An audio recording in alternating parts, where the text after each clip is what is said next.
Buen día, hoy es viernes 29 de mayo y estoy grabando para ya dejar disponible hoy la primera clase de la unidad de feromonas con un poco de retraso. Esta parte del curso tiene 4 clases. En realidad la unidad como tal trata de interacciones entre animales. Ustedes ya vieron las primeras 2 clases sobre interacciones a nivel de defensas químicas y bueno, estas 4 clases son interacciones intraespecíficas a través de feromonas. Como les decía, bueno, estoy subiéndola hoy viernes 29 y entre este fin de semana y la semana que viene van a quedar subidas las 4 clases. Ahora para continuar la clase voy a apagar la cámara para que quede el archivo un poco más pequeño. Y bueno, recuerden bueno, ya subí la bibliografía, está disponible en la página, en el aula del curso y recuerden de usar el foro para consultar, para comentar, para lo que les sea útil.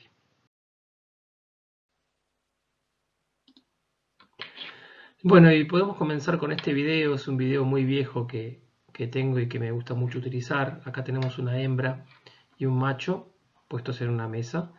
Esto es el gusano de seda, Bombyx mori, un famoso insecto en investigación en feromonas, pero también en otras áreas de la investigación en insectos. Acá lo que vemos, bueno, es una hembra, un macho que se va aproximando caminando. Los machos criados en laboratorio son muy pesados y no suelen volar, en general machos y hembras. Un ventilador que vamos a ver que lo que hace es llevar los olores de la hembra al macho. El macho entonces la encuentra, empieza a hacer una especie de cortejo, la hembra finalmente lo acepta y el macho entonces, bueno, logra la cópula, copulan, y ahí se muestra entonces la cópula. Y lo que ocurre ahora entonces, acá tenemos a alguien que no sé quién es, que grabó este video, tiene ya mucho tiempo. Alguien que, bueno, expone el abdomen de la hembra y pinta la superficie con el abdomen de la hembra, repite el procedimiento con el ventilador y el macho va a repetir exactamente el mismo comportamiento, lo que indica que la aproximación a la hembra no tenía nada que ver con claves visuales, con que la estuviera viendo, sino que tiene que ver con claves olfativas, probablemente olfativas, con lo que estaba en el abdomen de la hembra que se pintó en la mesa. El macho entonces la busca, encuentra exactamente el lugar donde se está emitiendo este olor, inclusive la busca con la punta del abdomen, y bueno, hasta ahí entonces este video. Bueno, lo que el macho estaba siguiendo en el video anterior, obviamente es un olor. Los olores son compuestos químicos volátiles que son percibidos por el olfato y generan algún tipo de información en el receptor de ese olor. En este caso, entonces, el macho, la información que recibe es: hay una hembra ahí dispuesta a copular. Este compuesto, entonces, que se llama bombicol, es un nombre que surge justamente del nombre de la especie. Bombyx mori fue la primera feromona identificada, sintetizada y reportada entonces hace ya bastantes años, hace unos 60 años, y de alguna manera marcó un cambio importante o un comienzo en el área conocida como ecología química, y en particular en el campo de las feromonas. Fue la primera vez en la cual se pudo entonces reproducir el comportamiento que ya era bastante evidente de trabajos anteriores con un compuesto químico específico sintético. Y entonces eso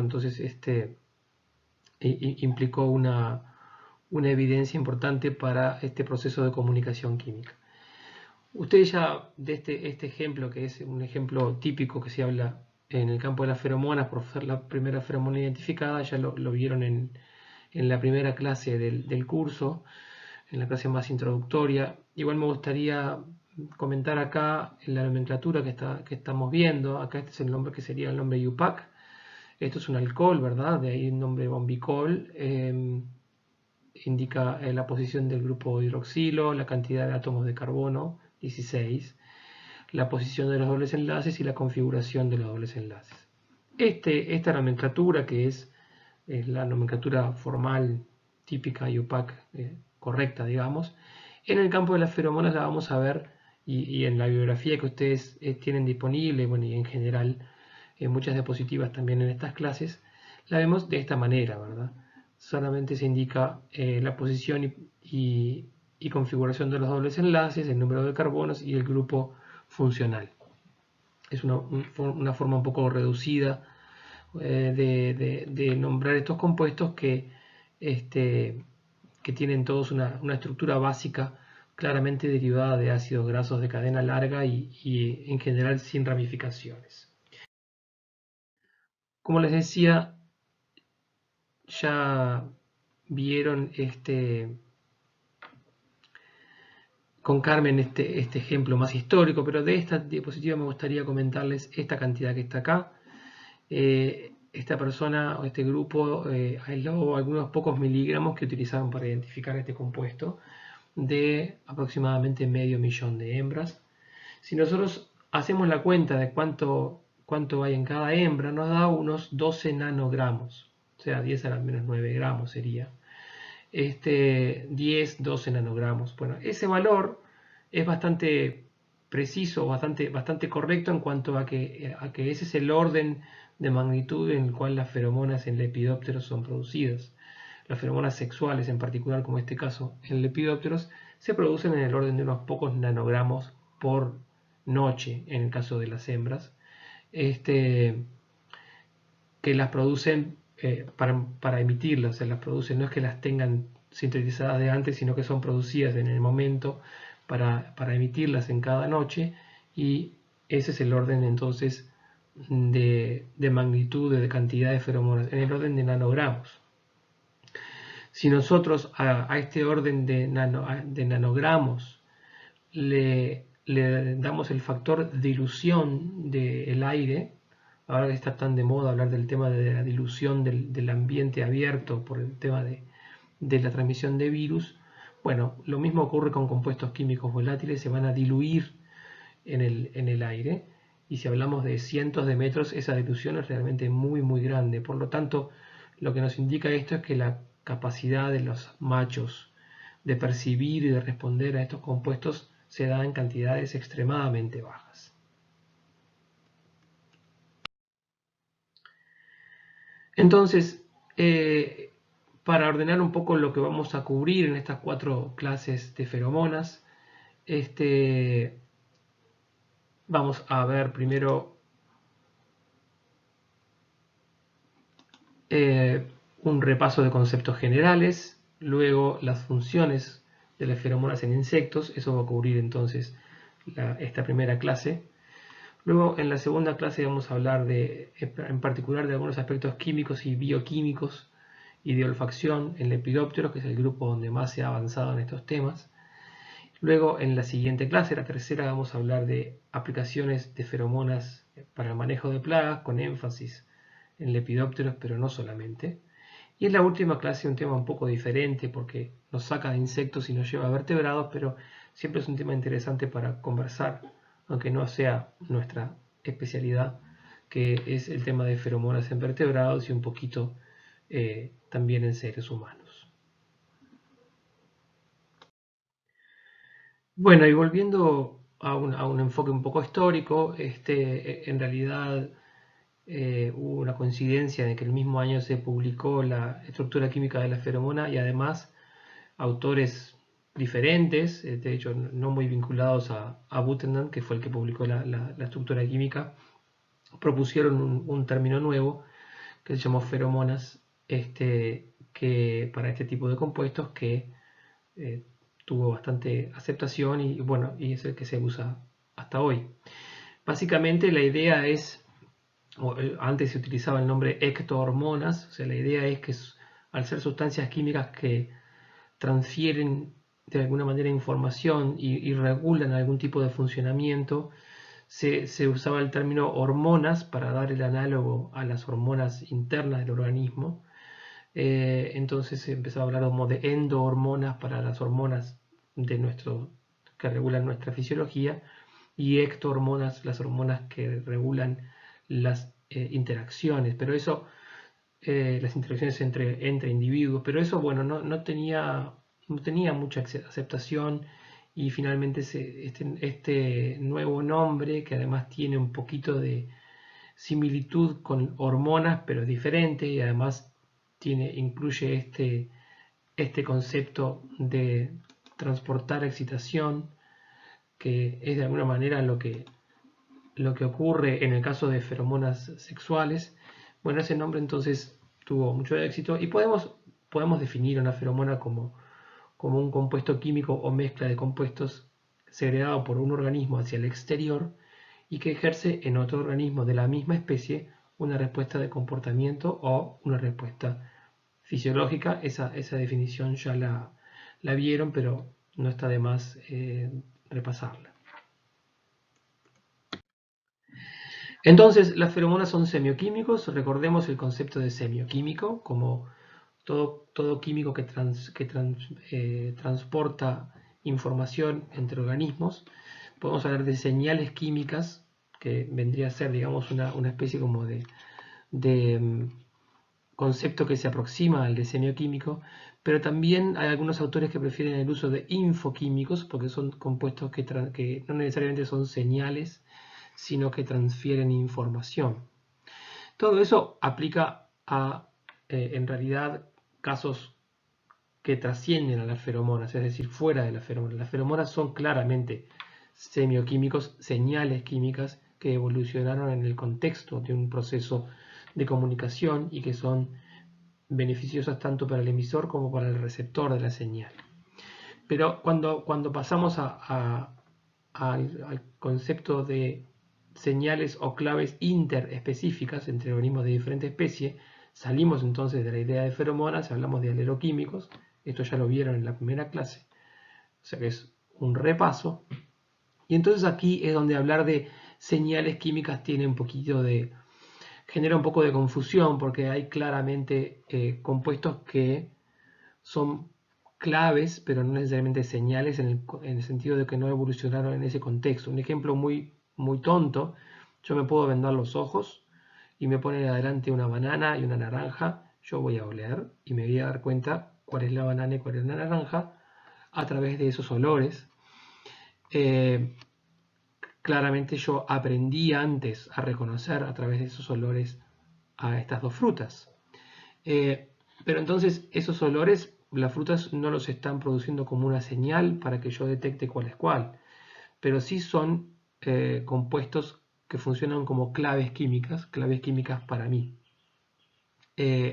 Entonces ahí viene un poco esa especie como de uso un poco dual del concepto de señal y de clave. Pero en el caso de las feromonas esa dualidad no existe. Claramente son señales que son adaptativas y evolucionaron en el contexto de la comunicación intraespecífica.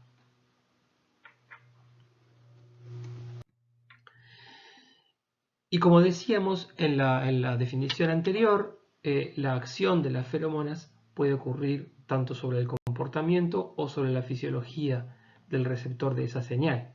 Y ahí es donde aparecen estos conceptos de feromonas releasers o feromonas primers. Son conceptos que se suelen utilizar en inglés, a veces en la literatura aparecen traducciones, pero en general se usan en inglés, aunque estemos hablando en español, digamos.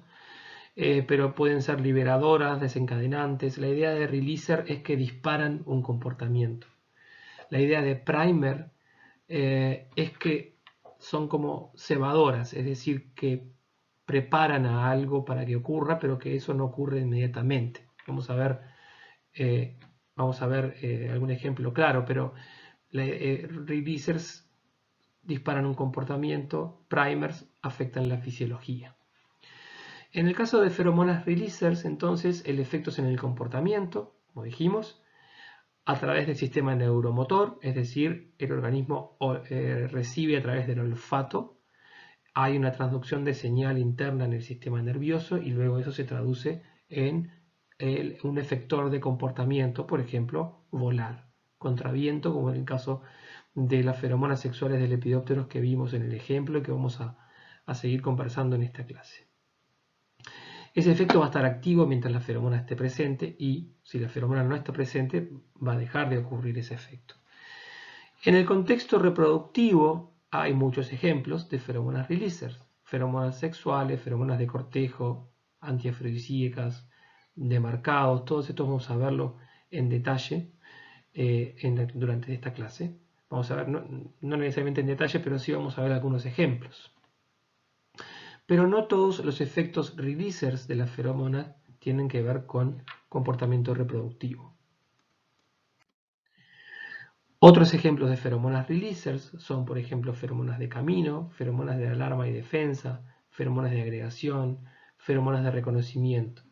Nuevamente vamos a ver ejemplos de cada uno de estos, por eso no me pongo a hablar en detalle, pero obviamente se vinculan más con otros procesos o otras interacciones, como el aprovechamiento de nutrientes, como la defensa contra depredadores, como evitar la fecundación híbrida. En ese caso sí habría algo de reproducción, pero a lo que voy es que no necesariamente todos los efectos de las feromonas tienen que ver con el comportamiento reproductivo. Y en el caso de feromonas primers, feromonas cebadoras, promotoras, pueden aparecer en español, el efecto es fisiológico.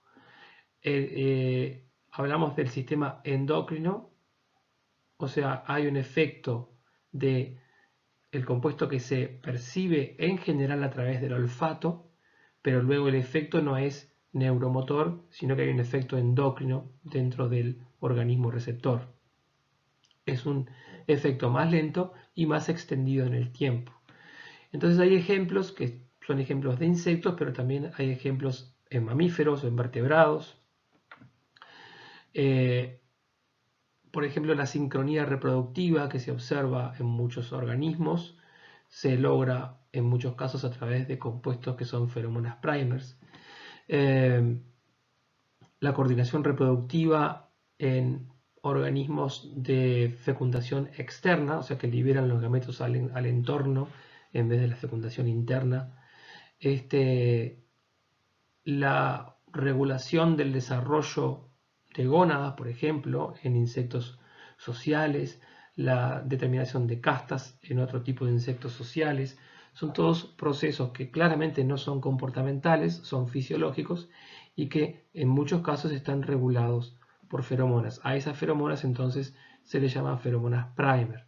Cuando hablemos de feromonas en vertebrados vamos a ver algún ejemplo de esto.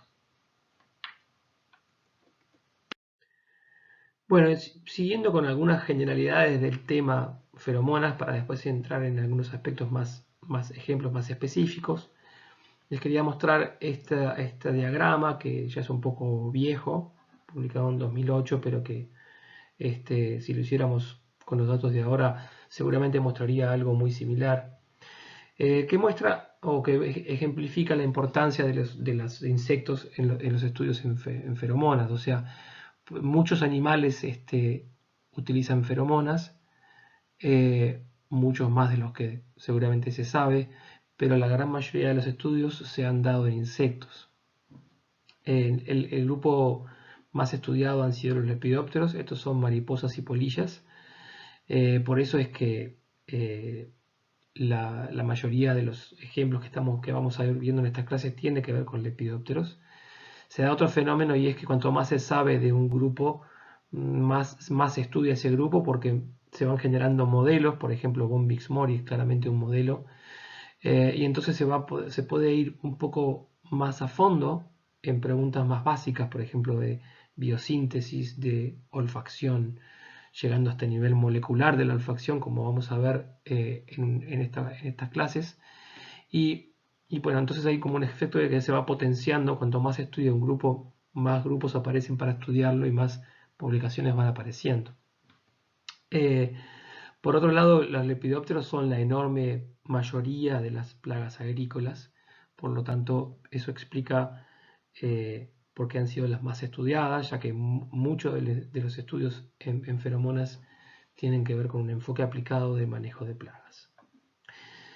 El siguiente son los coleópteros. Desde el punto de vista químico es un grupo más interesante, entre comillas, en cuanto a sus estructuras de feromonas, porque aparecen estructuras químicas más diversas que en lepidópteros y más complejas, más interesantes desde el punto de vista de la química de productos naturales, pero también es un grupo que incluye una gran cantidad de plagas agrícolas muy importantes, y eso también explica en parte por qué es un grupo tan prevalente.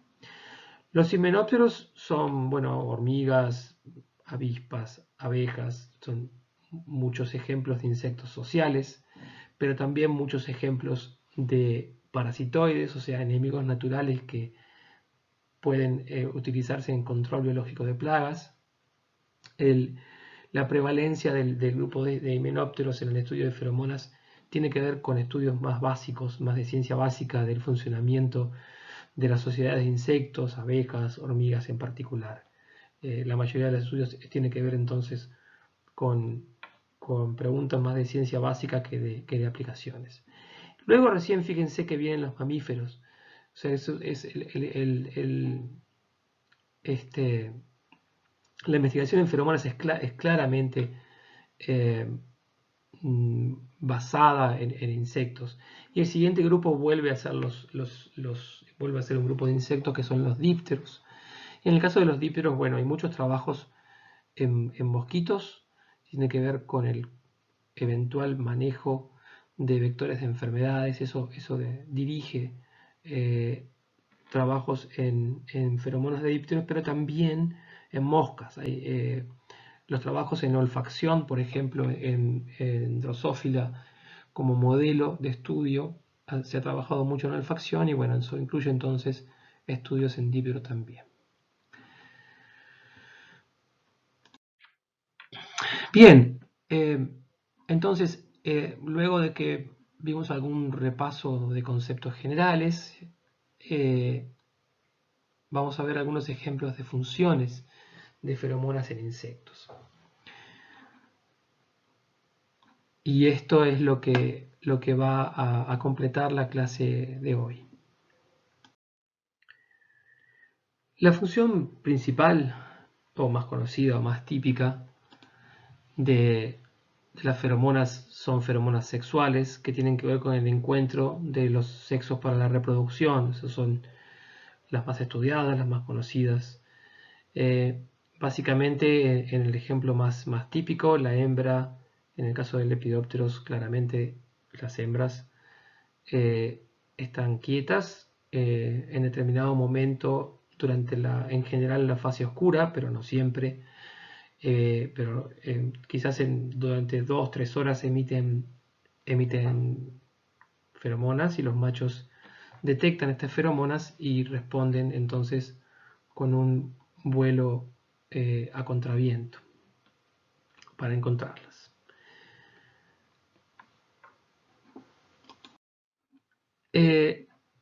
Lo más común es que las hembras emitan una mezcla compleja de compuestos, como podemos ver acá. Entonces, esta mezcla que es definida y relativamente constante, vamos a ver que no siempre es así, está compuesta por compuestos, fíjense que son bastante parecidos entre sí, en este caso son todos acetatos, pero podrían ser otros compuestos. Podemos ver que biosintéticamente están todos obviamente muy vinculados y derivados de ácidos grasos, tienen diferentes largos de cadena, tienen diferentes posición de los dobles enlaces, tienen en general un compuesto mayoritario en la mezcla y luego algunos minoritarios que pueden o no ser importantes desde el punto de vista de la comunicación. Pero este es un ejemplo de la feromona de una especie de noctuidio. Los noctuidios son un grupo importante de insectos y de plagas que se conocen muy generalmente como lagartas, y bueno, Tricloplusia es una de estas plagas. En el caso de feromonas sexuales, la comunicación a distancia básicamente lo que permite es que las poblaciones con bajos números y con baja densidad poblacional, o sea, insectos que no viven en forma agregada, sino que viven en forma solitaria y que de repente hay una población con una densidad muy baja, igual tengan posibilidad de encontrarse para la reproducción, y entonces eso de alguna manera también podemos verlo como eh, una habilidad que permite que poblaciones muy bajas avancen, que permite la dispersión.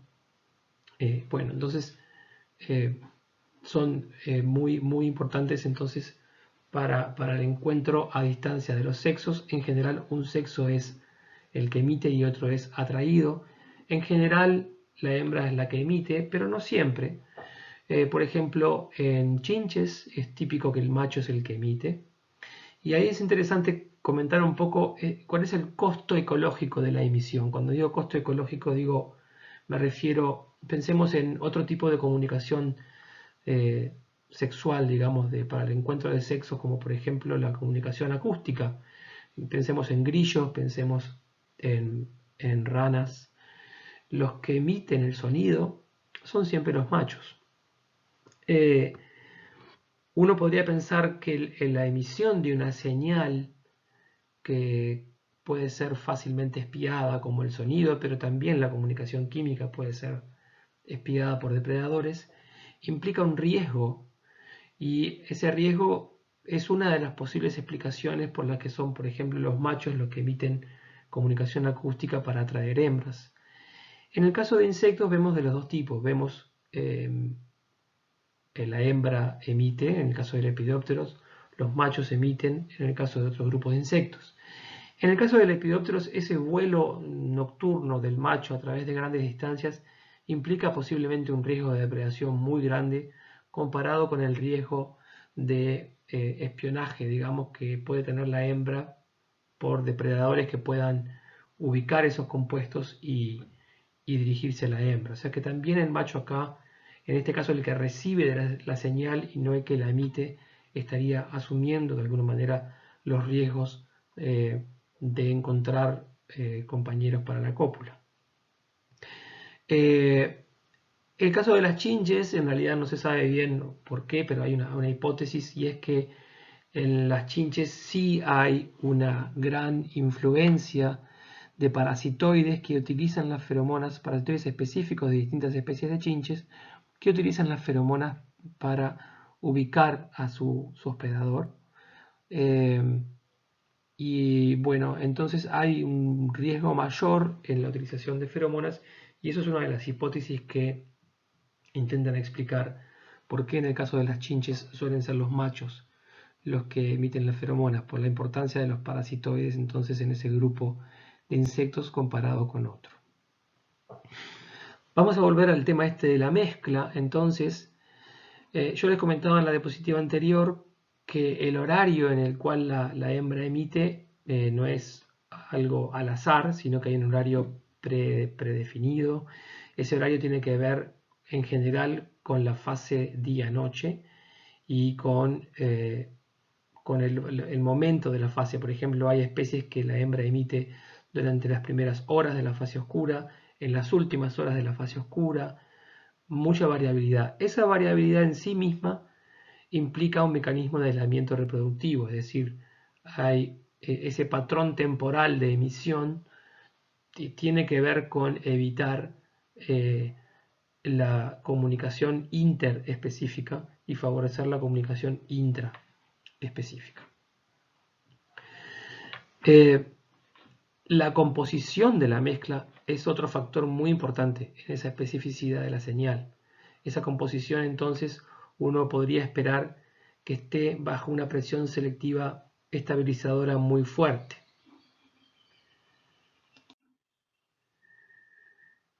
Pero antes de hablar de eso, les quería comentar un poco sobre la respuesta del macho a esa feromona. Acá tenemos un cartoon de una hembra emitiendo feromona. Acá está la dirección del viento. Acá está el macho, a posiblemente decenas o centenas de metros viento abajo. La respuesta del macho es este típico vuelo en zigzag. Lo que podemos ver acá, estos está en amarillo, esto que está en rojo, trata de representar o de modelar qué es lo que pasa con una sustancia volátil que es emitida desde un punto de emisión, que es la hembra, pero que luego tiene vida propia, digamos, entre comillas, vida propia, porque es arrastrada por el viento. Y bueno, ese olor no tenemos que pensarlo como algo constante en cuanto a su distribución en el aire, sino que los olores se van como distribuyendo como en bolsones de olor, ¿sí? Con diferente concentración, con interrupciones en donde no hay estos compuestos. Es como que se van agrupando y formando como pequeños paquetes de olor que se representan entonces con estos colores amarillos. Cuando el macho percibe en su antena estos compuestos, la respuesta inmediata va a ser un vuelo a contraviento. O sea que no hay un vuelo aquí que tenga que ver con un gradiente de concentración, que puede ser algo que uno pensemos, bueno, si el macho vuela a favor de un gradiente de concentración, o más bien en contra, o sea, cuanto más concentrado me voy dirigiendo al punto donde el compuesto es emitido, voy a encontrar a la hembra. Entonces esa es una posibilidad, pero eso no es lo que ocurre.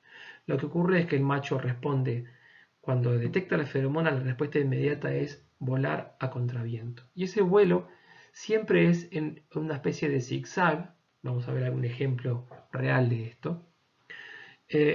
La distribución de la feromona, que se habla generalmente de este término como la pluma de olor, va determinando entonces que el macho, mientras está ahí adentro, vuela en zigzag, pero cuando deja de detectar la feromona, aparece otro tipo de vuelo, que acá le llama un vuelo como de búsqueda, que es un vuelo perpendicular a la dirección del viento. Cuando el macho entonces deja de encontrar la feromona, se pone a volar en forma perpendicular hasta que encuentra otro paquete de feromonas y va entonces con un vuelo en zigzag, lo pierde, nuevamente hace un vuelo perpendicular a la dirección del viento y así sucesivamente hasta que encuentra a la hembra.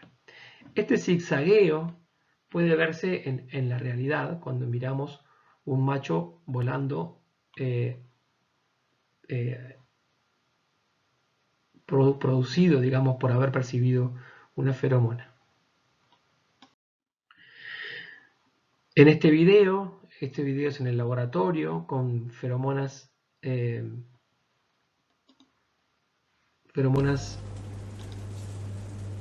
sintéticas. Lo que podemos ver entonces es el macho, ese zigzagueo que podemos ver en cómo el macho va volando. Es una posición diferente, como más vertical. Y ahí entonces el macho voló, pero al final hubo como algo que no le gustó y se fue, ¿verdad? Podemos verlo de vuelta.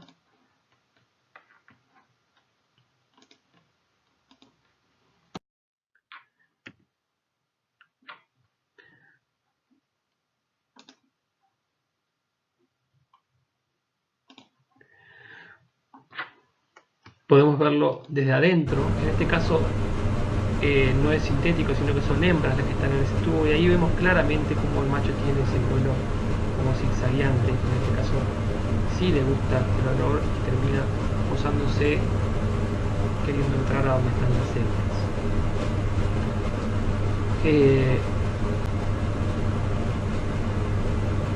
Esto entonces es un ejemplo de una metodología que se utiliza en el estudio de feromonas que se llama túnel de viento. Lo tenemos en el laboratorio, lo vamos a ver, pero quería mostrarles esa respuesta como el vuelo en zigzag de la que estábamos hablando.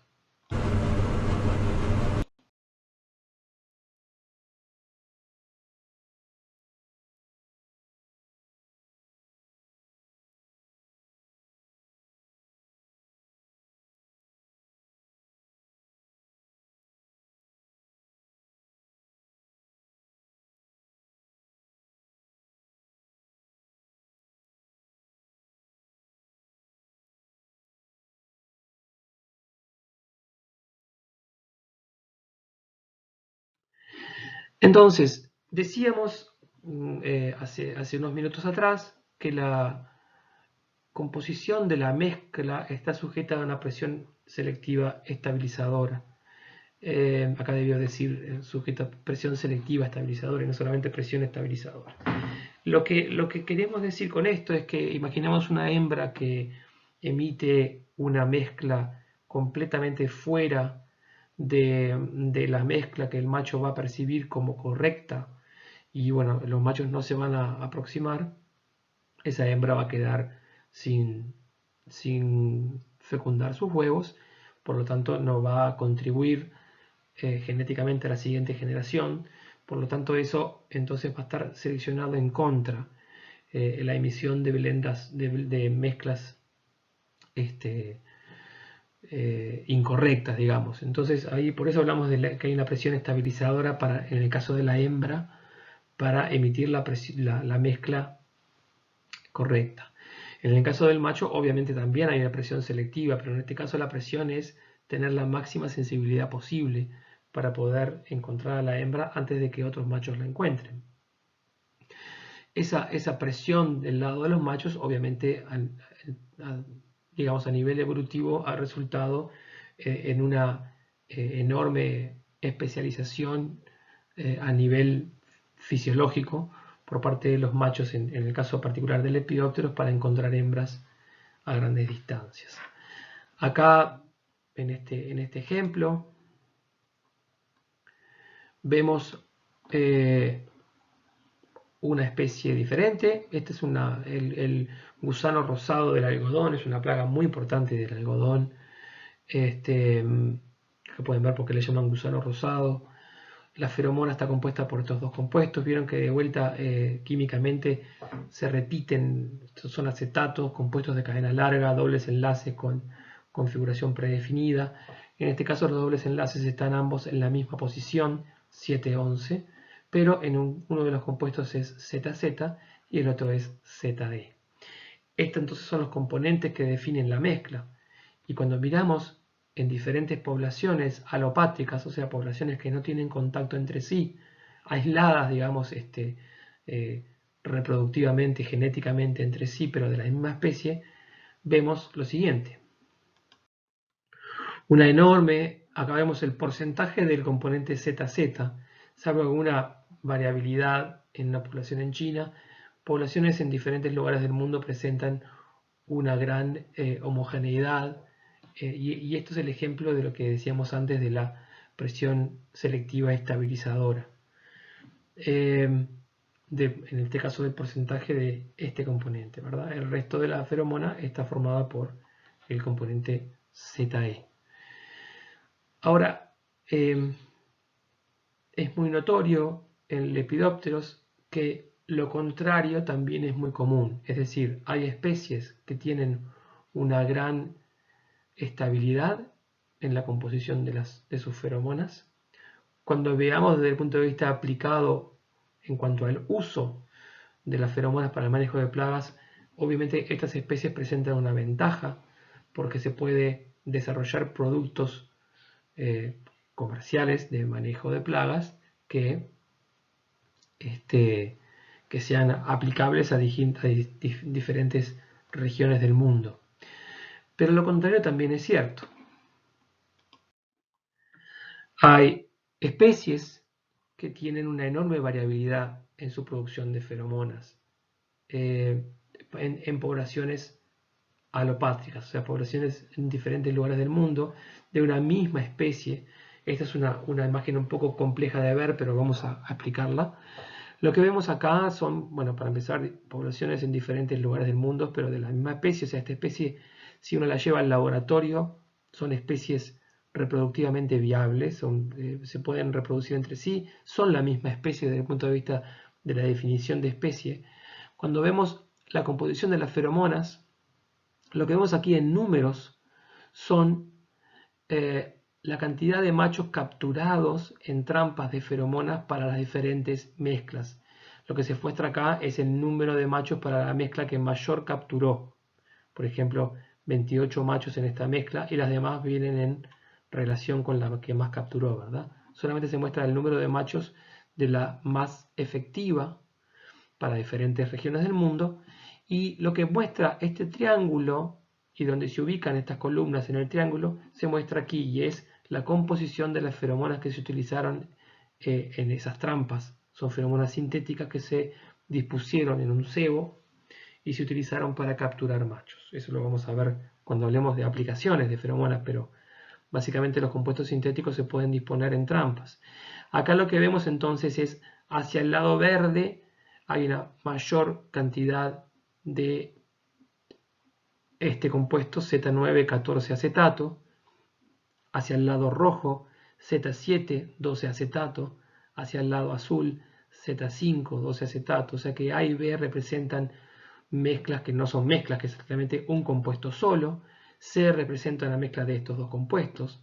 D representa la mezcla del compuesto en verde y el compuesto en rojo. E representa una mezcla ternaria. En la mayoría de las poblaciones lo que vemos es que E fue la más eficiente en capturar. Pero luego vamos a otras poblaciones, por ejemplo estas dos de África, y vemos que en realidad la mezcla ternaria no fue tan eficiente como una mezcla de un único compuesto. O sea que esto para una misma especie nos muestra una variabilidad a nivel regional. Desde el punto de vista aplicado, esto no son buenas noticias, y esto es una cosa que ocurre mucho con plagas muy importantes, y es que los cebos comerciales que se utilizan para el monitoreo de plagas, por ejemplo, son buenos en una región, pero no son buenos en otras regiones, y hay que hacer un desarrollo tecnológico más a nivel regional. De hecho, estoy corrigiendo una tesis doctoral de un estudiante argentino que está tratando de ver para diferentes poblaciones de Argentina cómo se puede mejorar la formulación de dispensadores de monitoreo para una plaga importante que se llama Spodoptera, una plaga importante de maíz. Acá lo que podemos ver también, y me gustaría que lo tengan en cuenta, fíjense en la mezcla ternaria, ¿verdad? La posición del doble enlace 9 para un acetato de 14 carbonos, y los otros compuestos no son al azar. Fíjense cómo la posición cambió a 7 y cambió a 5 cuando le quité 2 carbonos. Pasé de 14 a 12, de 12 a 10. Esto es bastante importante, tiene que ver con el proceso de biosíntesis de estos compuestos, y lo vamos a ver en la clase que viene. Entonces, volviendo a un mensaje más general, hay especies que tienen una enorme estabilidad en la composición de sus feromonas en diferentes poblaciones. Hay especies que presentan mucha más variabilidad. Aparentemente uno podría decir, bueno, hay especies que pueden estar de alguna manera más en un proceso de especiación, y otras en un periodo evolutivo más estable. Quizás es una lectura posible. Estos casos, que son muchos, este es un ejemplo más, pero son muchos casos, en realidad permite estudiar de alguna manera como en directo procesos de especiación, porque lo que uno podía prever en este caso, que es una misma especie, es que dentro de algunos miles de años estas se transformen en especies diferentes. O sea, la señal de encuentro entre macho y hembras para la reproducción, uno podría pensar que eso es una herramienta, entre comillas, muy importante para la especiación, porque se va como determinando quién se encuentra con quién para formar la próxima generación. Un modelo muy famoso de esto se llama Ostrina nobilaris, es una especie de un cránvido. Acá, de paso, ya les comento, si ustedes miran hacia atrás, van a encontrarse que siempre nombramos una especie utilizando el sistema binario característico, y luego nombramos la familia. La familia dentro de los lepidópteros. Lepidóptera es un orden dentro de los insectos. Insectos es una clase. Hablamos de taxones, nombres de taxones, digamos. Y Cránvide es en este caso la familia. Es dentro de los insectos el orden y familia son los taxones más importantes desde el punto de vista de la información que uno debe proveer cuando habla de un insecto. O sea, la familia es un aspecto muy, muy importante. Vimos un ejemplo de noctuidio, que son las lagartas. Acá vemos un ejemplo de un cránvido. También esta familia incluye muchas especies que son plagas importantes. Estamos comenzando a trabajar en el laboratorio en una plaga de olivos, que es de esta familia, que es una plaga que está presente en Uruguay y en el sur de Brasil. Pero bueno, volviendo al caso de Ostrina, Ostrina se transformó en un modelo para este tipo de estudios de especiación a través de feromonas, porque se encontró naturalmente que había dos razas, entre comillas. O sea, es una especie, porque si se lleva al laboratorio se reproducen sin problema, pero había como dos razas. Tiene dos compuestos, acetato de 14 carbonos con una insaturación en el carbono 11, y esta insaturación puede ser trans o cis, y las razas presentan una enorme diferencia en la proporción de estas dos configuraciones. O sea, la raza E tiene un 99% del E, la raza Z tiene un 97% del Z. Obviamente, a nivel de campo, estos dos insectos estas dos razas no se van a encontrar macho y hembra. O sea que acá tenemos como un proceso de separación de poblaciones a través de este canal de comunicación para la reproducción, y se transformó en un modelo muy interesante para estudiar procesos de especiación a través de feromonas. Lo primero, antes de la época más moderna de herramientas moleculares, se trabajó haciendo genética más clásica. Se descubrió entonces que el híbrido en el laboratorio tenía una composición de las feromonas intermedia, que había, desde el punto de vista de la genética mendeliana clásica, había un único gen responsable de haciendo cruzamientos típicos como se hace en genética mendeliana, que ustedes seguramente conocen, un único gen autosómico responsable de la composición de la feromona. Más adelante, con herramientas moleculares, llegó hasta determinar cuál es el aminoácido que determina en una cierta enzima la composición final. Eso lo vamos a ver en la clase que viene. Pero fíjense cómo, desde el punto de vista de los procesos de especiación a través de feromonas, esto que es un poco complejo, acá vemos todas estas especies son del mismo género Ostrina, pero son diferentes especies. Acá está la especie Nubilalis que decíamos hoy, la raza Z y la raza E. Fíjense que acá está el diámetro de esta esfera implica la proporción de cada compuesto en la mezcla. Entonces la raza Z y la raza E de Ostrina nubilalis tienen mayormente Z y un poco del E, mayormente E y un poco del Z.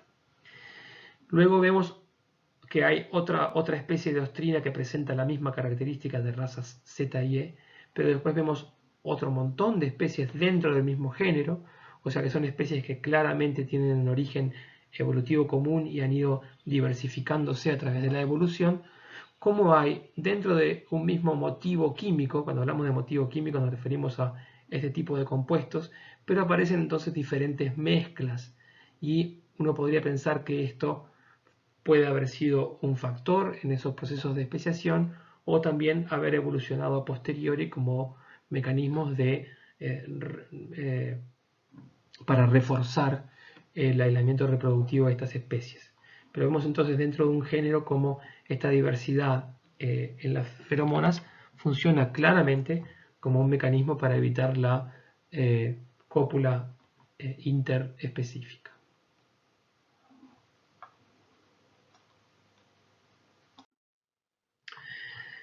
Acá tenemos otro ejemplo que nos muestra algo un poco diferente. Para empezar, como vemos, salimos del Lepidopteros, pasamos a un ejemplo de un Coleóptero. Lo primero que vemos, y aquellos de ustedes que tienen más un ojo químico, es una molécula químicamente más interesante. Una lactona con un centro quiral. Desde el punto de vista biosintético, claramente deriva de un ácido graso, pero desde el punto de vista de la química, es un compuesto bastante interesante.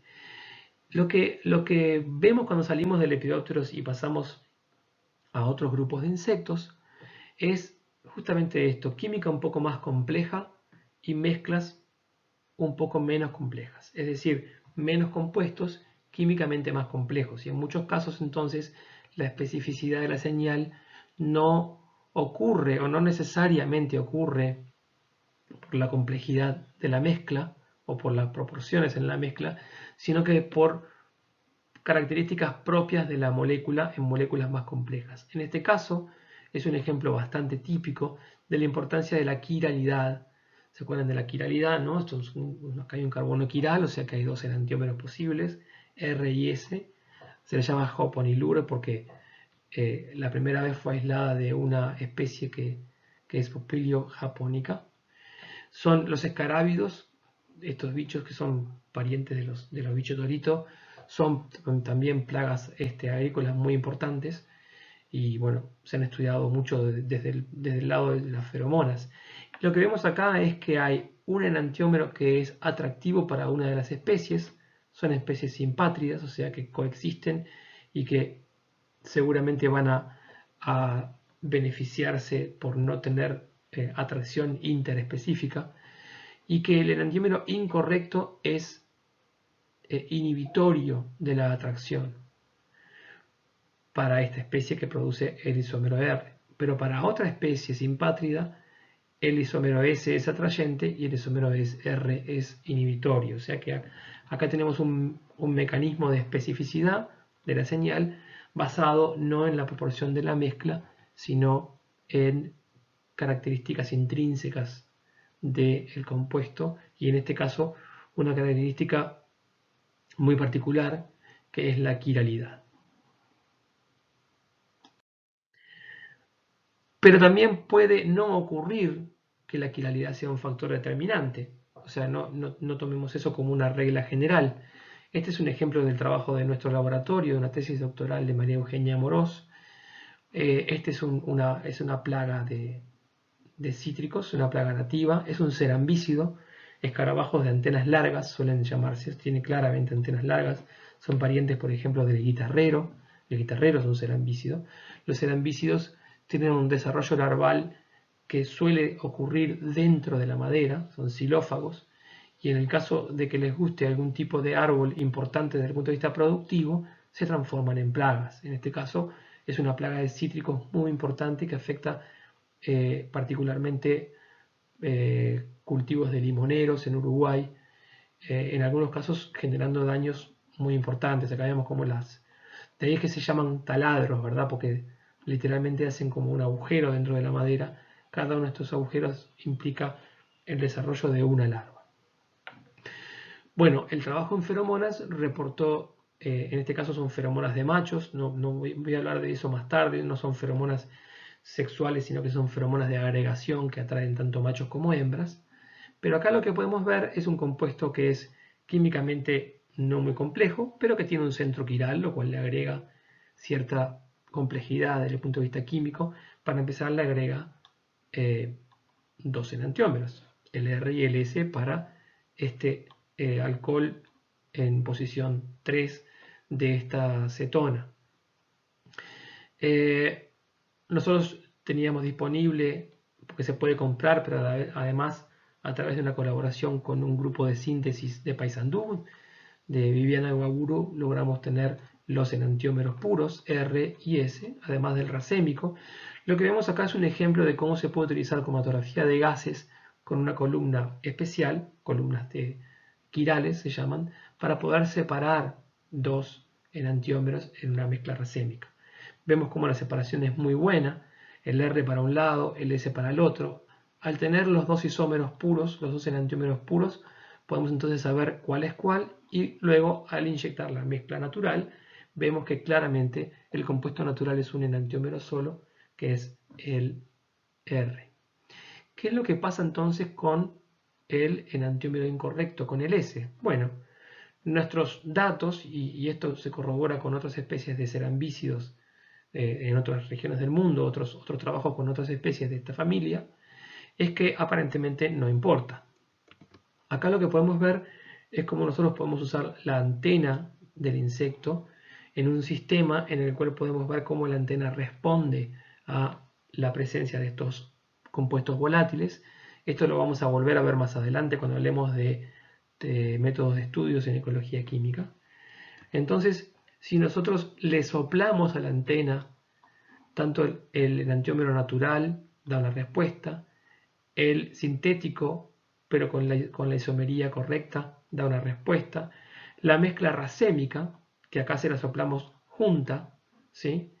Y da una respuesta porque tiene el isómero R, además del S, pero el S no da una respuesta. Y esto fue algo que se repitió con una, a pesar de que es una señal muy ruidosa, fue algo que se repitió y que claramente da una indicación de que el insecto, desde el punto de vista de la antena, que es el órgano olfativo por excelencia en insectos, no ve este compuesto, o sea, no lo puede olfatear. Entonces, este compuesto no va a tener un efecto inhibitorio porque el insecto ni siquiera lo percibe. Y esto está correlacionado bien con ensayos de campo en donde vimos que el isómero natural y la mezcla racémica capturan en similares proporciones. O sea que la quiralidad puede ser importante, como vimos en el ejemplo anterior, o puede no ser importante, como vemos en este ejemplo.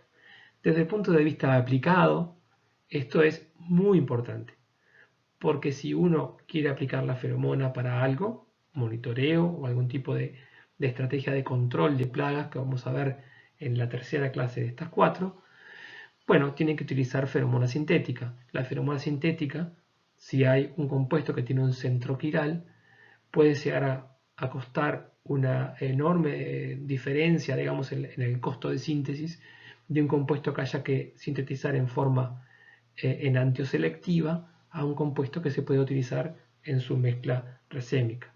O sea, si nosotros fuéramos a aplicar esta feromona sintética para el manejo de esta plaga, es bastante viable en términos comerciales poder utilizarlo, porque la síntesis del racémico sirve y es mucho más barata que en el ejemplo anterior, donde habría que hacer una síntesis enantioselectiva. O sea, la inhibición que vimos en el ejemplo anterior de la respuesta básicamente elimina cualquier posibilidad de utilización de ese conocimiento desde el punto de vista productivo.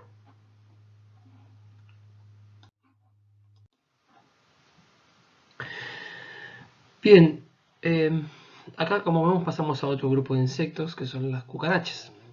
En realidad no importa el grupo como tal, lo que quería mostrarles otro ejemplo en donde las feromonas, en vez de presentar una diversidad o especificidad basada en las mezclas de compuestos que son relativamente similares, lo que presentan es una gran diversidad estructural. Compuestos muy complejos. En este caso podemos ver, ustedes pueden ver después si lo ven también por su lado, un origen terpénico de un compuesto, pero que termina siendo químicamente bastante complejo, con varios centros quirales. O sea que cuando salimos del Lepidopteros hacia otros grupos de insectos, la química de feromonas cambia y también cambia en cierta medida los efectos o el comportamiento que regulan estas feromonas, porque en el caso del Lepidopteros es muy homogéneo estas feromonas sexuales femeninas para atraer machos de largas distancias, pero cuando salimos a otro grupo de insectos nos encontramos con comportamientos que se regulan a través de feromonas, pero que son bastante diferentes. Por ejemplo, en el caso de especies gregarias, que en el caso de cucarachas hay muchas especies que viven como grupos, el encuentro entre sexos no tendría mucho sentido o no está facilitado por el hecho de que viven en grupo, y entonces las feromonas pueden regular otro tipo de fenómenos como la presencia de jerarquías o diferentes fenómenos biológicos más allá del encuentro macho y hembra. Entonces, bueno, simplemente un ejemplo de química mucho más compleja que la que vimos antes cuando salimos de Lepidopteros para hablar de otros grupos de insectos. Acá lo que podemos ver es otro ejemplo de otra especie de cucaracha también muy común, la cucaracha alemana, rubia o alemana.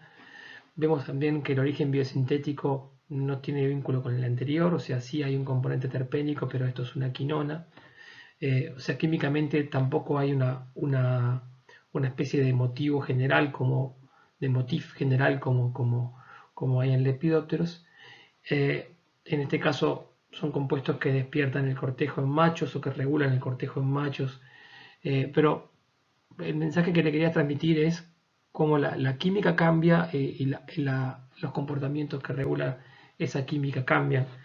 En el caso de feromonas, feromonas de cucaracha se ha trabajado bastante para tratar de lograr trampas más efectivas para el uso doméstico en plagas de ciudad, digamos.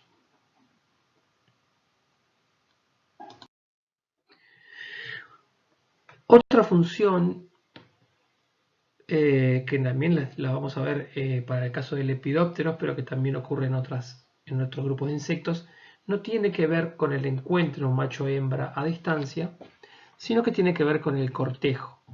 Y en general son feromonas que son utilizadas por los machos para, durante el cortejo, de alguna manera estimular a la hembra.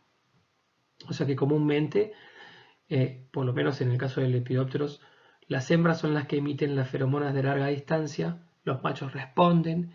Cuando los machos encuentran a la hembra, suele darse o no algún tipo de cortejo, y en muchos casos ese cortejo involucra la utilización de feromonas que estimulan a la hembra. Son feromonas que suelen estar liberadas de estructuras sexualmente dimórficas, o sea, por ejemplo, estructuras que están sobre representadas en los machos. Acá hay un ejemplo extremo, esto que parece de una película de Alien, digamos. Son estructuras que tienen los machos y que lo que hacen, fíjense cómo son como cepillos con muchos pelos, lo que hacen es aumentar en forma importante la superficie para liberar estos compuestos. Son compuestos que el macho entonces utiliza durante el cortejo para de alguna manera como que se lo liberan, la bañan a la hembra con estas feromonas de cortejo. En algunos casos estos compuestos, la presencia o ausencia o la cantidad de estos compuestos puede correlacionar con la calidad genética del macho, o sea que hay un mensaje que el macho está dando y que puede tener que ver con un proceso de selección sexual. En algún caso puede correlacionar con beneficios directos que la hembra puede estar recibiendo en nutrientes, en compuestos defensivos, o sea, no solamente beneficios indirectos por la calidad genética del macho, sino beneficios directos también. Como ejemplo de esto último de selección sexual, volvemos a ver algo que ya vimos más de una vez en este curso. Y es el caso de esta polilla muy bonita, Utetaceae es el género. Estos son artidios, son polillas diurnas en este caso. Los colores, como vemos, nos indican que es una polilla claramente defendida químicamente. ¿Se acuerdan de aquel concepto de aposematismo? Y como ya vimos antes en este curso, el macho lo que hace es, de los compuestos defensivos que obtiene de la planta, que no son volátiles, alcaloides pirrolizidínicos, producen por hidrólisis de estos ésteres y alguna modificación química adicional, producen este compuesto hidroxidanidal que es volátil y que el macho lo emite a través de estas mismas estructuras que vimos en el caso de la diapositiva anterior, pero un poco menos desarrolladas en esta especie, pero también hay un enorme aumento de la superficie para poder exponer volátiles y la hembra responde a estos compuestos. Si estos compuestos no están presentes, la hembra va a rechazar al macho, o sea que es claramente un ejemplo de selección sexual basada en feromonas de cortejo. Entonces, feromonas sexuales de larga distancia por un lado, feromonas sexuales de cortejo del otro, completamente distinta su función, el sexo que la emite y su química también.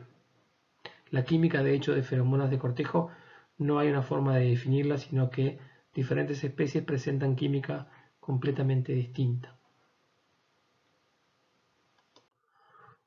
Una variante de estas feromonas de corto alcance, que se dan en el contexto sexual, pero que no tienen que ver en muchos casos ni con el cortejo ni con el encuentro, pero sí, por ejemplo, con el reconocimiento macho-hembra para evitar que machos se cortejen entre sí, para el reconocimiento específico para evitar entonces distintas especies, pero a través de feromonas de corto alcance. Muchas de estas están basadas en los hidrocarburos cuticulares de los insectos. Vamos a repasar un poco ese concepto, que creo que ya lo vimos antes, pero los insectos tienen un esqueleto externo que no es celular, sino que es una capa que podemos imaginarla como una armadura dura, digamos, y por fuera de esta armadura tiene una capa de lípidos. De vuelta, no son para nada que ver con células, es como si fuera una capa de lípidos que se llaman hidrocarburos cuticulares, porque la armadura, entre comillas, se llama la cutícula. Esta capa lipídica obviamente surge como una adaptación contra la desecación, ya que los insectos tienen un sistema de circulación abierto, no tienen vasos sanguíneos realmente, y la desecación es un riesgo muy importante si no hay una especie de capa que actúe como un aislante para la pérdida de humedad. Esa capa es justamente la cutícula con sus lípidos. Pero los lípidos de la cutícula, a través de la evolución, fueron avanzando hacia complejidades químicas dentro de esta característica de lípidos, como vemos acá en la mayoría de hidrocarburos de cadena larga, para nada volátiles. Fíjense que tienen 23, 25, 27, 29 átomos de carbono, son muy pesados. A través de dobles enlaces y de diferentes largos, esto se fue transformando también en una modalidad de comunicación a corta distancia y de reconocimiento, muy importante especialmente en insectos sociales, pero no solamente. Acá tenemos un caso de una mosca que utiliza estos hidrocarburos cuticulares como forma de comunicación. Lo que podemos ver acá es que esta capa lipídica que uno puede extraer y analizar por cromatografía de gases presenta diferencias entre macho y hembra. La presencia de dos compuestos que están bastante presentes en machos, este tricoseno, 23 átomos de carbono, pentacoseno, 25 átomos de carbono. Y en el caso de la hembra, mayor cantidad de estos dos, que son dienos, heptacosadieno y nonacosadieno. Lo que importa acá es que la composición química de los hidrocarburos cuticulares cambia en sexos, en macho y hembra, y eso funciona como una señal entonces de reconocimiento. Fíjense que no hablamos ni de encuentro macho-hembra, ni de cortejo, sino de otro tipo de comunicación que podemos llamar de reconocimiento sexual o de reconocimiento específico, porque diferentes especies de drosófilas presentan hay una variación interespecífica de estos compuestos. Estos compuestos, de vuelta, en el caso de insectos sociales, los hidrocarburos cuticulares tienen bastante importancia en el reconocimiento no solamente ya de la especie, sino también de los miembros de una misma colmena, por ejemplo. A través de estos hidrocarburos cuticulares podemos darnos cuenta de que, en definitiva, es la capa más externa del insecto, por lo tanto, desde el punto de vista de la interacción con otros individuos, es una fuente de comunicación importante y disponible a primera mano. Si nos quedamos con moscas, con dípteros y también con el uso de hidrocarburos de peso molecular alto, o sea, no volátil, fíjense que tenemos acá un compuesto realmente bastante pesado, ya con algunas ramificaciones un poco más, con una química que puede lograr un poco más de especificidad. Vemos un ejemplo, es el ejemplo más típico de feromonas inhibitorias. Recuérdense que estamos organizando esta clase en función de las diferentes funciones de las feromonas en insectos. Las feromonas inhibitorias se han reportado pocos casos, seguramente hay muchos más para reportar, pero tienen que ver con básicamente la competencia macho-macho. Es decir, un macho luego de copular con una hembra la marca con este tipo de compuestos y esa marca resulta antiestimulatoria, digamos, o inhibitoria para otros machos. Por eso se habla de feromonas antiafrodisíacas o abstinonas. Involucran, en definitiva, es una forma que el macho tiene para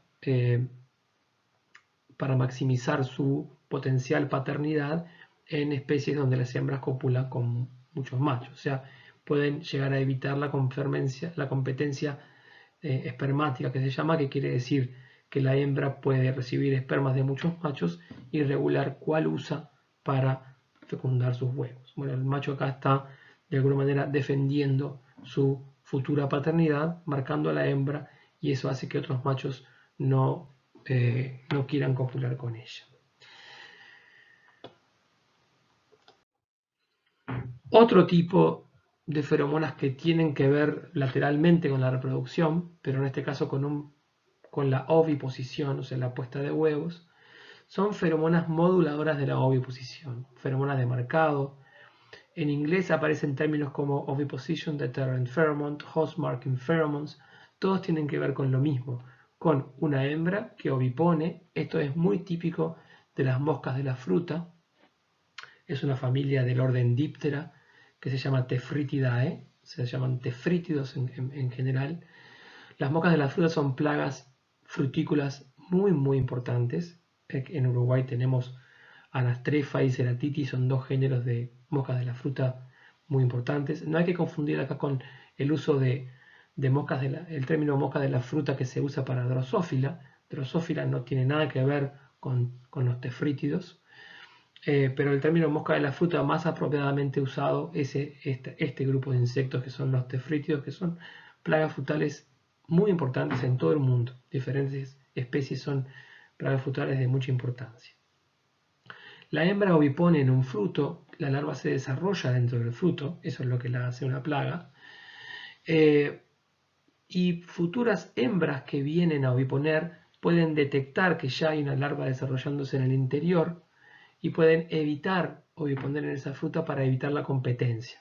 Es decir, la segunda hembra que llega va a oviponer más tarde, por lo tanto sus larvas van a ser más pequeñas. En un contexto de competencia por un recurso limitado como es el fruto, puede que no alcance, y en ese caso las larvas mayores van a tener una ventaja. Por lo tanto, para la segunda hembra que llega, es adaptativo oviponer en frutas que no tengan larvas desarrollándose en su interior. Para eso entonces las hembras tienen esta feromona de marcado, que lo que hace es que luego de oviponer pintan la superficie de la fruta con un compuesto. Acá hay uno de los que se conoce químicamente. No se conocen muchos químicamente, se conoce más el fenómeno biológico que la parte química. Y lo que vemos acá es un compuesto bastante polar, que tiene acá es un glucósido, tiene un grupo muy polar acá en el otro lado. Son compuestos entonces que se lavan con la lluvia, lo cual de alguna manera, según tengo entendido, ha prevenido su desarrollo comercial, porque en realidad su potencialidad es muy importante. Imagínense rociar árboles frutales con este compuesto, que no es tóxico, que es un compuesto que modula el comportamiento, y eso puede llegar a disminuir la oviposición de hembras. En algún caso se comprobó una disminución muy importante en los niveles de infestación de fruta por parte de este tipo de moscas. Entonces, básicamente son feromonas moduladoras de la oviposición o marcaje de hospederos.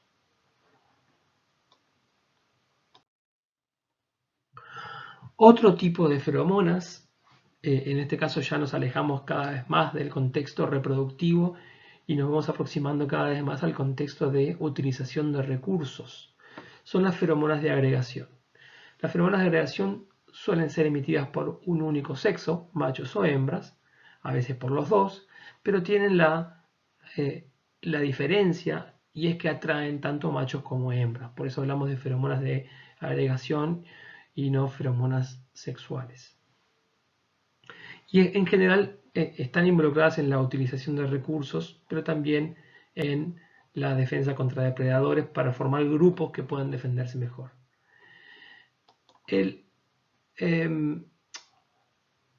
Los casos más estudiados de feromonas de agregación tienen que ver con coleópteros y con un cierto grupo de coleópteros que son las plagas forestales.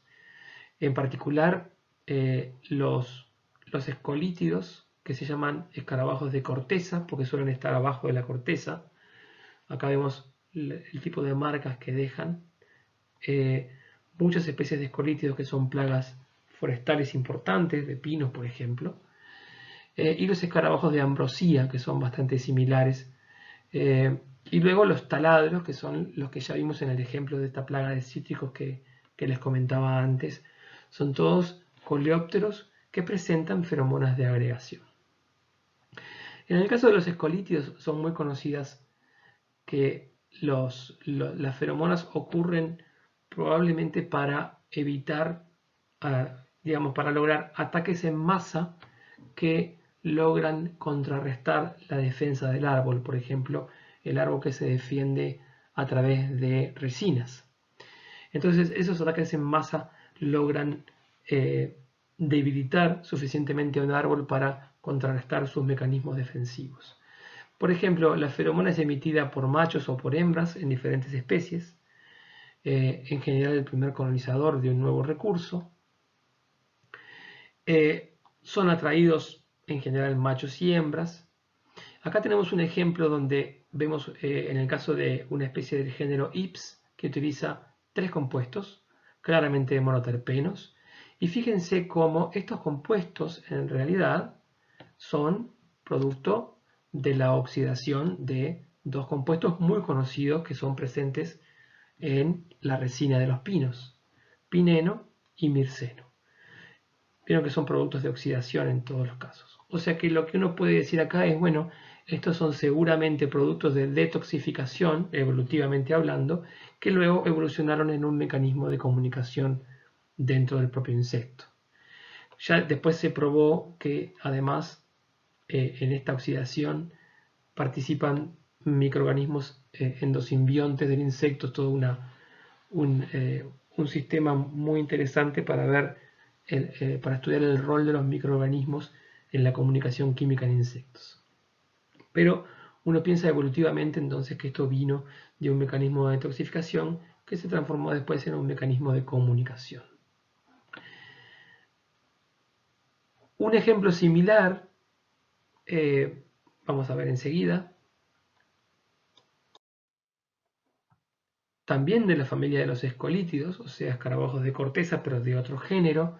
En este caso la hembra es la primera colonizadora y emite un compuesto que ella misma sintetiza, con un compuesto que es del propio árbol, que actúa en este caso como cairomona.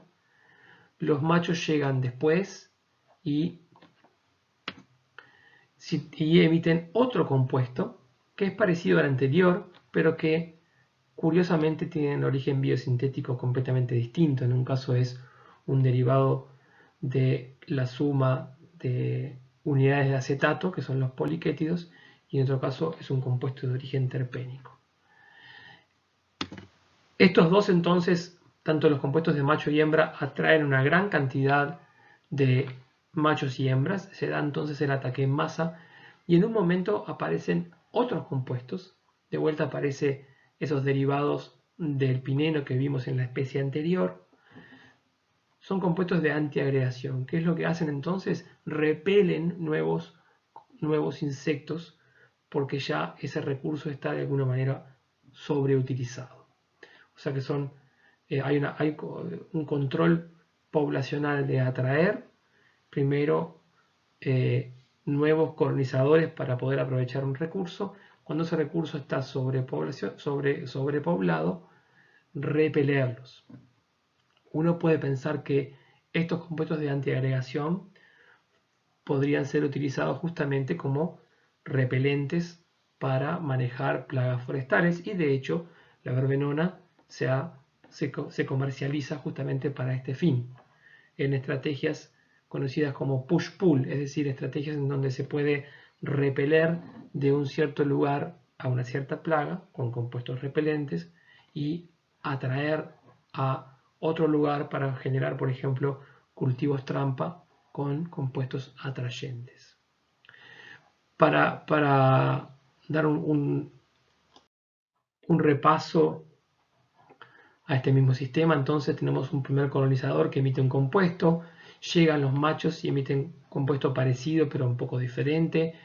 Cuando el recurso está sobreutilizado se emiten compuestos que son entonces de antiagregación. Entonces, todos estos escarabajos de corteza y también los escarabajos de ambrosía, que es otro grupo importante, se han estudiado mucho porque son plagas forestales realmente muy importantes en el hemisferio norte y proveen ejemplos muy buenos de este tipo de feromonas llamadas feromonas de agregación. Siguiendo con feromonas que tienen que ver con el aprovechamiento de recursos, en este caso son las feromonas de camino. Entonces son muy comunes en hormigas y en termites, insectos sociales que tienen un aprovechamiento comunitario de un recurso y entonces se les indica a las compañeras de nido donde hay un cierto recurso que puedan explotar. O sea, cuando ustedes vean un camino de hormigas, la hormiga no está viendo ese camino, sino que lo está oliendo a través de compuestos que sus compañeras de nido están dejando para orientarlas. Acá vemos otro ejemplo de cómo la comunicación química puede ser extremadamente dependiente en la quiralidad. Vemos un compuesto relativamente simple con dos grupos, digamos un hidroxilo y un metilo, que generan sitios quirales. Por lo tanto tenemos dos centros quirales, por lo tanto tenemos 4 isómeros posibles, cada uno con 2 enantiómeros y 2 diasterómeros. Acá lo que vemos es como el natural, que es 3R4S, es el realmente activo. Si se pinta un papel de filtro con este compuesto, en este caso son todos compuestos sintéticos, pero este que es el que tiene la isomería del compuesto natural, y luego todos los isómeros posibles incorrectos no son seguidos por las hormigas. O sea que también en feromonas de camino tenemos una especificidad importante en la quiralidad. Es importante también no pensar que químicamente van a ser todas de este tipo. Si nosotros vemos otros ejemplos de otras especies de hormigas, las feromonas de camino tienen una química completamente distinta. En este caso un pirrol, en este caso una piracina, en este caso un sesquiterpeno. Es decir, diferentes especies presentan química completamente distinta en el uso de feromonas de camino. Hay alguna especie de hormigas cortadoras para las cuales se está intentando utilizar estas feromonas de camino como método de control, generando una forma de generar una disrupción de este tipo de información química que utilizan las hormigas. En el caso de termites, que no lo estoy mostrando, también hay una química diferente y bueno, lo pueden buscar en YouTube. Hay un ejemplo muy gracioso de cómo las termites pueden seguir un bolígrafo, una lapicera, o sea, el trazo de una lapicera a través de un compuesto que está en la tinta, que es un compuesto de 2-feniletanol, que está en la tinta de la lapicera, así que actúa como una paraferomona, es decir, un compuesto no natural que imita la actividad de una feromona de camino de termites. Ya casi terminando, tenemos las feromonas de alarma. También fíjese que no tienen nada que ver con el contexto reproductivo. Feromonas de alarma, justamente la palabra lo dice, generan un comportamiento de huida de algún tipo. Se han estudiado mucho en áfidos, en hormigas, en abejas. En áfidos vemos algún ejemplo que está acá. Una característica que lo diferencia mucho de las feromonas, por ejemplo, sexuales, es que no son específicas, porque justamente en este caso no importa mucho si hay comunicación entre distintas especies. Por ejemplo, en el caso de los áfidos, pulgones, otro tipo de plaga muy importante para muchos cultivos, muchas especies utilizan un mismo compuesto que es el farneseno. Entonces, lo que ocurre cuando se dispara farneseno, se le sopla farneseno a una planta que tiene pulgones, es que inmediatamente se dejan caer. Esa es la respuesta de los pulmones como una respuesta defensiva. Ante la presencia de un posible depredador, se dejan caer al suelo. En pulgones, justamente, ha sido un modelo de estudio interesante para ver cómo la respuesta a una feromona no necesariamente es siempre la misma, sino que puede ser modulada en diferentes especies por factores más de tipo ecológico. Por ejemplo, hay pulgones que son defendidos por una simbiosis con hormigas, hay pulgones más rápidos y otros más lentos. Cuando digo pulgones me refiero a especies más rápidas y especies más lentas. Hay especies que viven en plantas que son muy aisladas, o sea, difíciles de encontrar, y otros que viven en plantas que son más agrupadas, o sea, fáciles de encontrar. Todas estas características más ecológicas de diferentes especies de pulgones se pueden correlacionar con cómo responden a esta feromona. Por ejemplo, las que están definidas por hormigas responden menos, las especies más móviles responden menos también porque como que tienen un mecanismo de escape, son más rápidos para escaparse. Las que viven sobre plantas que son más fáciles de encontrar responden más porque van a poder subir a su planta en forma más fácil o encontrarla de vuelta, digamos. Entonces, bueno, básicamente lo que me interesaba transmitir acá es que no siempre una feromona va a generar el mismo efecto, sino que también ese efecto puede estar modulado por diferentes factores ecológicos intrínsecos a cada especie. Otro aspecto interesante es la resistencia de plantas. Algunas plantas, por ejemplo, del género Solanum, son resistentes a pulgones en base a la emisión de esta feromona.